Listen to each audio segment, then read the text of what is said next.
कहा है कि ऐसे समय में नित्य भागवत जी का पाठ करना चाहिए। मैं करती हूँ, परंतु उसमें कुछ समझ में आता है, कुछ प्रसंग समझ में नहीं आता, तो फिर मन नहीं लगता। ऐसी स्थिति में मुझे क्या नहीं, लगने से कोई मतलब नहीं है। आपको केवल भगवत चर्चा करनी है।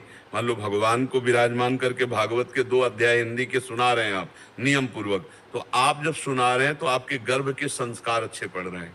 आपको आधा घंटा नाम कीर्तन करना है, राधा राधा राधा, वो आपको आनंद आए ना आए, आपके गर्भ के संस्कार पड़ रहे हैं। जो गर्भस्थ शिशु है उसमें संस्कार पड़ रहे हैं। आप सात्विक भोजन करें और जब से गर्भ हो तब से ब्रह्मचर्य रहें। जब तक संतान न हो जाए तब तक ये सहवास न करें। ये जो मूर्खता की जाती है ना, ये संतान के ऊपर बहुत बड़ा हानिकारक दोष है।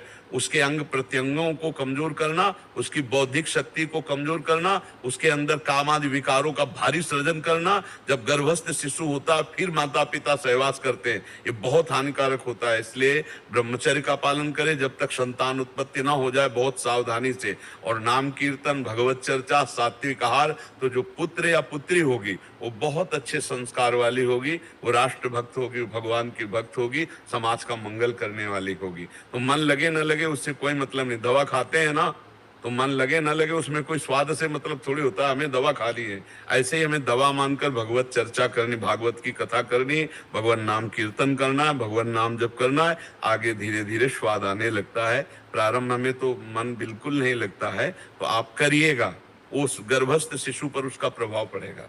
नाम जप का, भगवत चर्चा का और ब्रह्मचर्य रहिएगा।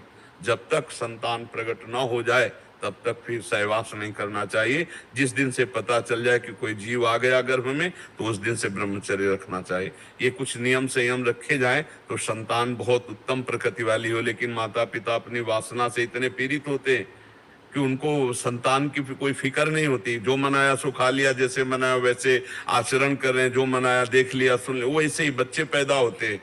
फिर वही थप्पड़ी आते हैं माता पिता को कि तुमने संस्कार अपने ठीक नहीं रखे, तो हमारे संस्कार कहाँ से ठीक होंगे। और वही फिर माता पिता को घर से निकालते हैं, नाना प्रकार के त्रास देते हैं। नहीं तो सात्विक जीवन जिया जाए तो बहुत सुंदर संतान होंगी, जो आपको भगवान के समान मानकर पूजेंगी। माता पिता को भगवत मातृ देवो भव पितृ देवो भव। और जी इसी के रिगार्डिंग एक और प्रश्न था।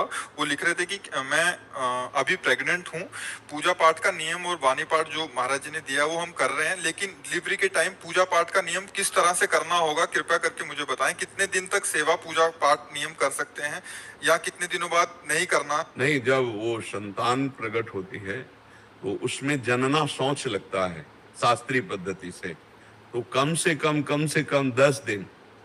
तो उसमें प्रगट में न पूजा कर सकते हैं आप, न प्रगट में ग्रंथ छू सकते हैं। हाँ, अंदर अंदर आप नाम जप सकते, और अंदर अंदर जो आपको याद है वो स्तोत्र, वो वाणी पाठ भी आप कर सकते, ग्रंथ नहीं छू सकते। जी लगा लिया है। हाँ, ये सुन सकते, ऐसे सुन, ग्रंथ नहीं छू सकते, माला नहीं छू सकते। आप ऐसे नाम जप कीजिए, आप भगवत चिंतन कीजिए, तो ऐसा उपासना, उसमें उपासना में रत नहीं हो सकते आप। जनना सोच और मरणा सोच, ये 2 प्रकार के सोच बचाए। तो जो मरणा सोच है वो 13 दिन में होता है।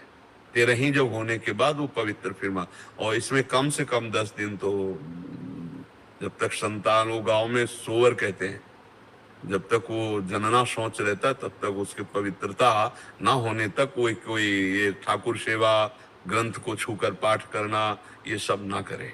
ऐसा शास्त्रीय पद्धति है। पर जी आजकल प्रैक्टिकली क्या होता है कि हॉस्पिटल आदि में जब जाते हैं, वो अपने घर में जब वहां से वो संतान उत्पन्न हो जाए, घर में आवे, तो वैसे नियम पालन करे। पर जी